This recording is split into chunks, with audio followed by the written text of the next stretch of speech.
McDonald's sells hamburgers by the billions every year. But burgers were never where the real money came from. The real money came from something almost nobody ordering fries ever thinks about. McDonald's Corporation owns or controls the land under more than 40,000 restaurants worldwide. Franchisees don't just pay for the McDonald's name. They pay rent every single month to McDonald's itself. On paper, McDonald's looks like a restaurant chain, selling burgers and fries by the billions. On its balance sheet, it behaves like one of the largest real estate holding companies on earth, collecting rent every single year. The numbers tell the story.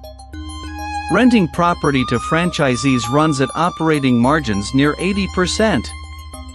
Actually flipping burgers for customers runs closer to 16%.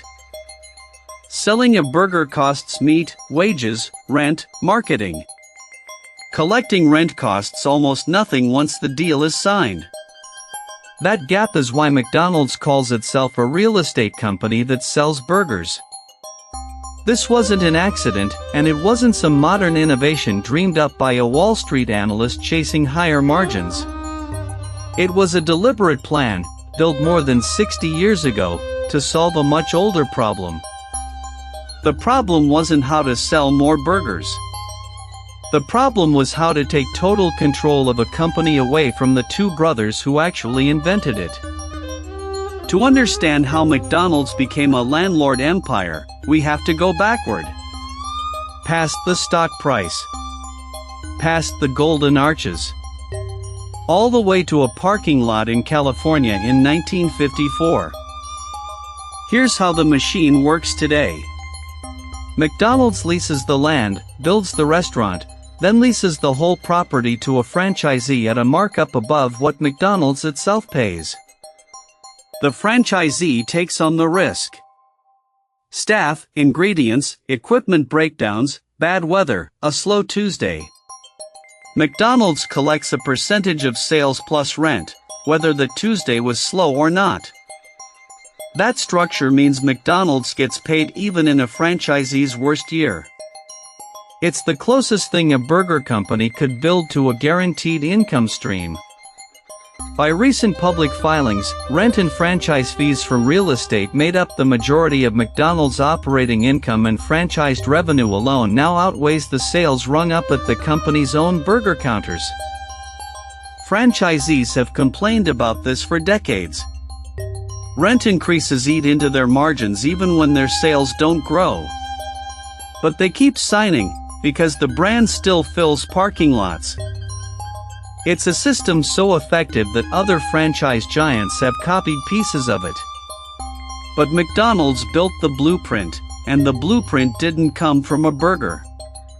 It came from a bankruptcy scare. In the late 1950s, McDonald's was growing fast but making almost no profit. Restaurants were opening everywhere, franchise by franchise, but each new location added expenses before it ever added real income. Behind the growing sign count, the company itself was nearly broke. That crisis forced a decision that would define the company forever. And it came not from the man whose name is on the brand, but from his accountant.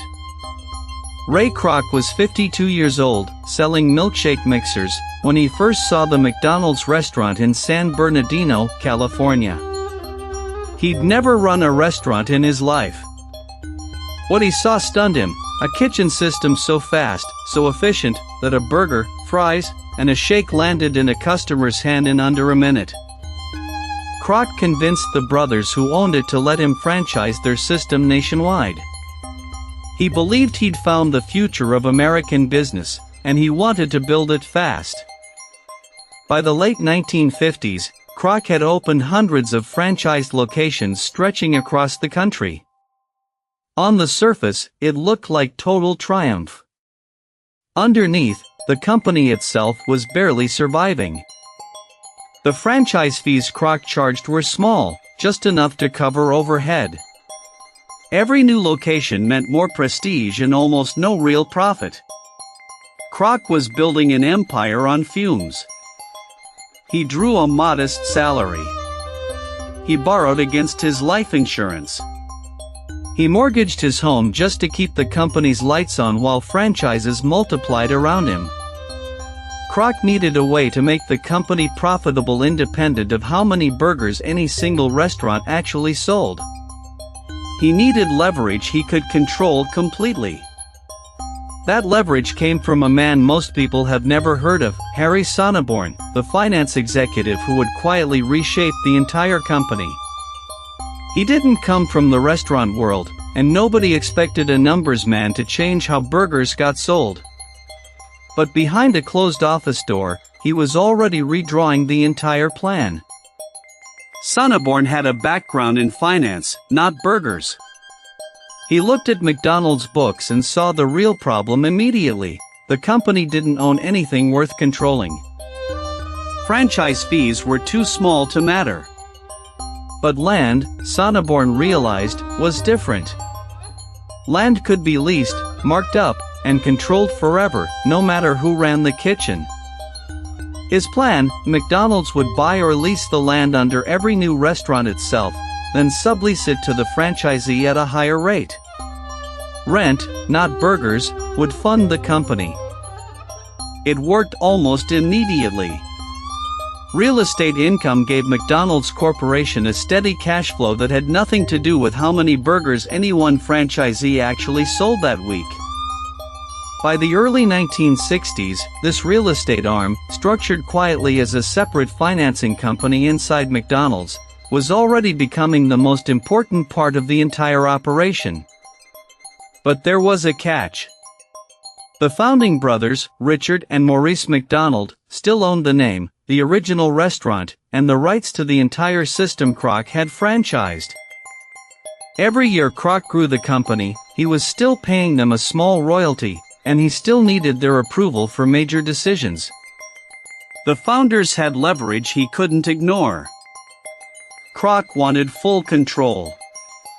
Sonneborn's real estate machine was already generating serious money. The only thing standing between Kroc and total ownership was the two men who started it all. To understand exactly what Kroc was about to take from them, go back further still, to 1948, when Richard and Maurice McDonald redesigned their small San Bernardino restaurant from scratch. They fired their car hops. They cut the menu down to 9 items. They redesigned the kitchen like an assembly line, years before fast food even had a name. They called it the Speedy Service System. A 15-cent hamburger, served in seconds instead of minutes. Customers had never seen anything like it. Subscribe and hit the bell so you don't miss what's next. By the early 1950s, the brothers' single restaurant was earning them more money than either had ever imagined, and other restaurant owners started showing up just to study how they did it. They began selling the concept to other operators. But running a growing franchise business wasn't what the brothers wanted. They wanted to stay home, near the restaurant they'd built by hand. That's when Ray Kroc walked into their restaurant, curious why one small operation needed 8 of his milkshake machines running at once. He stood outside for a moment first, watching the line move faster than any restaurant he had ever sold equipment to. It didn't add up to him that one small drive-in could possibly need that many machines running at the same time. The brothers agreed to let him franchise their system nationwide. In exchange, they wanted a small royalty, and one condition written into the contract: final say over any change to their formula. The most important part of their entire agreement was never fully secured in writing. It was a handshake, sealed on a napkin, over a single dinner in 1954. The brothers trusted Kroc's word. Kroc trusted that he'd eventually find a way around it. That mismatch would define the rest of their relationship for the next 7 years. As Kroc's company grew and Sonneborn's real estate machine poured in cash, the brothers' royalty stayed tiny, a fraction of a percent, capped by their original deal. Kroc, meanwhile, was building a corporation now worth tens of millions of dollars. Every dollar of real estate profit made the gap between what he had and what they had even more obvious. By 1960, Kroc decided the royalty arrangement, and the brothers' veto power over the McDonald's name itself, had to end. He wanted to own it outright. He offered to buy them out completely. Every share, every right to the name, every claim to the system they had invented, in exchange for one lump sum, paid once. The brothers asked for one guarantee in return, that they could keep their original restaurant, the very first one, the one they'd built by hand back in 1948. Kroc agreed, verbally, again without writing it fully into the final contract. It would turn out to be a promise he had no intention of honoring. In 1961, Kroc paid the McDonald brothers $2.7 million, an enormous sum at the time, split between them after taxes and legal fees. It sounded like a fortune. Adjusted for what McDonald's Corporation would eventually become, it was a rounding error, a fraction of 1% of the empire it built. The brothers signed away every right to their own name. From that day forward, they couldn't even use the word McDonald's on their own original restaurant sign. The paperwork was thorough about one thing: control. Every mention of the name, the recipes, the kitchen system the brothers had spent years perfecting now belonged to Kroc's company alone. What the contract left vague was everything the brothers thought they had been promised in return. Kroc had promised them the restaurant itself, their first restaurant, would remain theirs forever, exempt from the deal. That promise had never been written into the final paperwork. Within a couple of years, a brand new company approved McDonald's opened near the brothers' original restaurant, using the very name they had just sold him. Their original customers had a new McDonald's to visit nearby, using their own recipes, their own system, without them, and without the name they had built. The brothers renamed their original restaurant and kept running it for a few more years. But without the McDonald's name, and with Kroc's version nearby, it couldn't compete. They eventually sold the property and closed the business for good.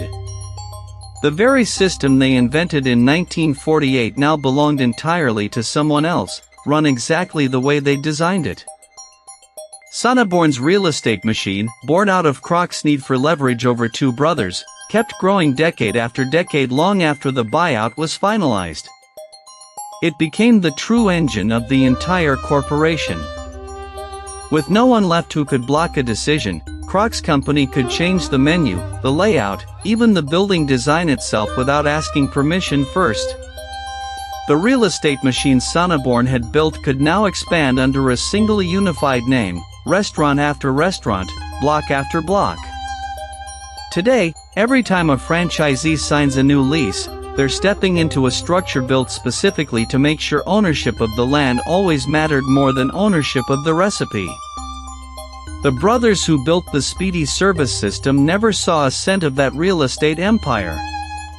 The system Sonneborn designed to squeeze them out still runs the company today. So next time you walk past a McDonald's, ask yourself, are you actually buying a burger, or are you just renting a seat inside someone else's real estate empire?